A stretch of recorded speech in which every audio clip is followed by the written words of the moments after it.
Salut à tous et bienvenue dans cet épisode 0 de Weeping, le JDR d'horreur dans l'univers de Doctor Who.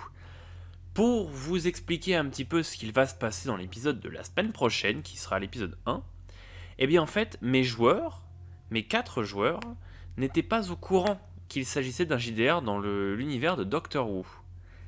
Et pour cause, ils s'attendaient d'abord à un JDR dans l'univers de Phasmophobia.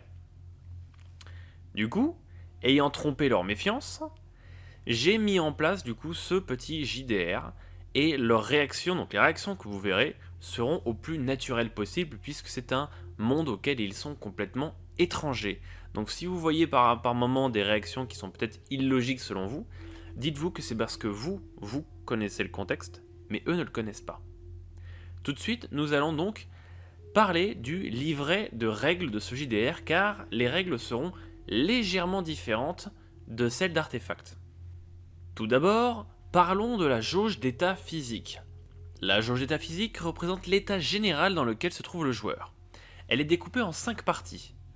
5 états normal, 4 légèrement blessé, 3 blessé, 2 salement blessé, 1 mortellement blessé.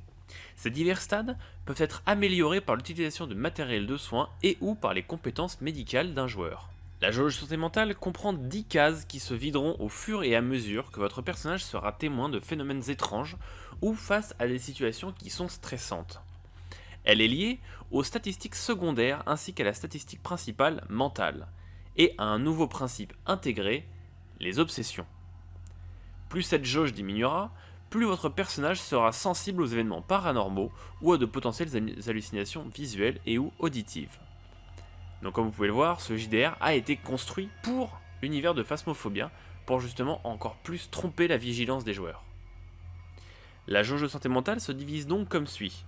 1 à 2 pour l'état de panique, 3 à 7 pour l'état de stress, 8 à 10 pour l'état de calme. L'état de calme ne génère pas de modification de statistique. L'état de stress, quant à lui, réduit toutes les stats de 1% par palier. L'état de panique empêche la réalisation de jets d'observation, de social et réduit de moitié les stats de courage et de dextérité. Elles sont au nombre de 7, à savoir courage, dextérité, endurance, force, mentale, observation et social. Ce sont des stats dites principales, c'est-à-dire qu'elles sont calculées sur un des 100. Un total de 375% sera à répartir dans les 7 stats avec un minimum de 30% et des maximums à 70%. Ce panel de statistiques permettra au personnage de faire face à la quasi-totalité des sites JDR, introduit une mécanique de statistiques secondaires qui sont au nombre de 3. Calme, stress et panique. Ces jets sont réalisés à la suite d'un jet de mental basé sur la statistique principale du joueur mental. Ces 3 statistiques secondaires impactent la barre de santé mentale. Ces jets se basent sur l'état dans lequel votre personnage se trouve, état de calme, état de stress ou état de panique, et auront des effets différents selon la réussite ou non du jet de mental et selon l'impact de ce jet. Vous avez un petit tableau qui présente ici toutes les configurations envisageables. Les impacts sont calculés sur des 1 des 5 et ils sont répartis comme suit. 3, aucun effet, donc 0 point de dégâts. 2 et 4, léger effet, donc plus ou moins 1 point. 1 et 5, impact important, donc plus ou moins 2 points. Ces dégâts, ou le regain de points, se répartissent donc sur la jauge de santé mentale.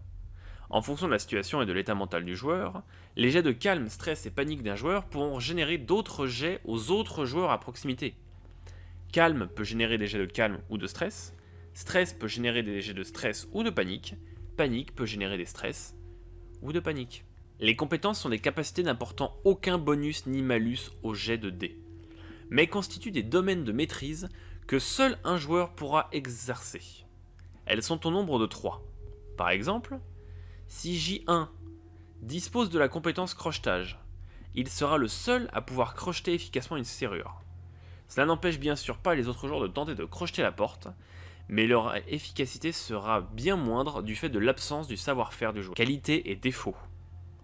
Les qualités et défauts sont les caractéristiques propres au chara-design d'un personnage et consistent en des augmentations et des diminutions de stats en fonction de la situation et des conditions d'activation de la dite qualité ou du dit défaut. Chaque joueur dispose de 2 qualités et de 2 défauts. Petite précision, Une qualité ou un défaut peut être un statut ne modifiant pas les stats du joueur, mais plus impactant son gameplay. Exemple, nyctophobe a une peur panique des caves et refusera d'y aller. Si emmené de force, il entrera automatiquement en état de panique. Ils peuvent être également des malus sur les statistiques, un malus de social, de mental ou même de physique. Les obsessions sont étroitement liées avec la jauge de santé mentale. En effet, la jauge diminuera et en atteignant certains paliers, le joueur se verra attribuer des obsessions qu'il gardera tant que la barre ne sera pas remontée au-dessus du palier, ou si un certain événement se produit. Les obsessions sont au nombre de 3 et les paliers seront définis par les joueurs. Ils représenteront des malus continus tant que le joueur sera dans cet état. L'inventaire, quant à lui, sera à place limitée et ne pourra contenir que 5 objets. Les joueurs devront bien sûr penser à garder de la place car certains objets pourront être ramassés au cours de l'aventure. Sur ce, merci d'avoir écouté ce livret de règles.